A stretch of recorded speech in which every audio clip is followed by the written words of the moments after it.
భగవద్గీత ఏం చెబుతుంది అనే విషయం ఎవరైనా ఆలోచన చేస్తుండ్రా?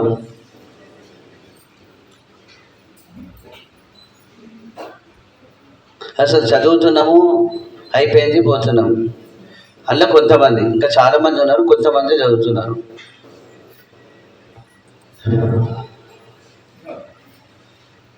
అర్జునుడు యుద్ధం చేస్తున్నప్పుడు సమయం చూస్తూ చేస్తాడు. ఎవరిని చంపాలని చెప్పాలి. జయద్రథుని సాయంత్రం వరకు, సూర్యాస్తమయం వరకు చంపకపోతే అగ్నికి ఆహుతి అవుతా అని ప్రమాణం చేస్తాడు. తెలుసు కదా ఈ విషయం? అంటే సమయం ఎంత విలువైంది అనే విషయం ఆలోచన చేయండి. సమయం మన జీవితంలో కూడా ప్రతి సంవత్సరానికి వచ్చింది. తొందరపడుతూ ఎగ్జామ్ టైం అయిపోతుంది.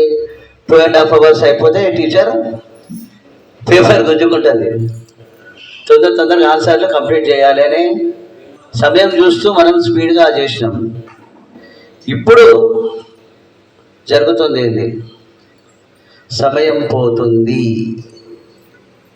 అదేమో పరీక్ష సమయం, జీవిత సమయం పోతుంది. మానవ జన్మ రోజు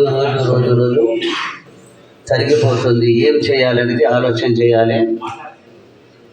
ఇట్లే భగవద్గీత పాలన చేయడం, భగవద్గీత అందరికీ నేర్పియడం, ఫ్రీ సర్వీస్ చేయాలి. ఎవరి దగ్గర డబ్బులు తీసుకోవద్దు.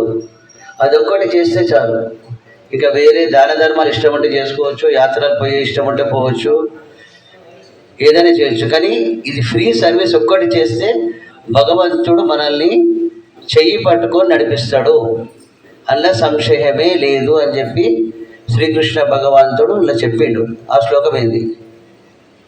యయిమం పరమం గుహ్యం మద్భక్తే స్వవిదాస్యతి భక్తిం మయి పరాం కృత్వా మామే వైష్యస్య సంశయః.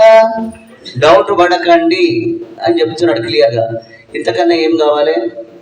శ్రీకృష్ణుని శరణాగతి పొందండి. శ్రీకృష్ణ శరణం మమ జపం చేసుకోండి, జీవితాన్ని ఉద్ధరించుకోండి. ఇంతకుముందు శ్లోకం అడిగిన ఒకటి నేను 6వ అధ్యాయం 5వ శ్లోకం. శ్లోకం ఏంటది? ఉద్ధరేదాత్మనాత్మానం నాత్మానమవసాదయేత్ ఆత్మైవ హ్యాత్మనో బంధుః ఆత్మైవ రిపురాత్మనః. నిన్ను నువ్వు ఉద్ధరించుకోకపోతే జీవితం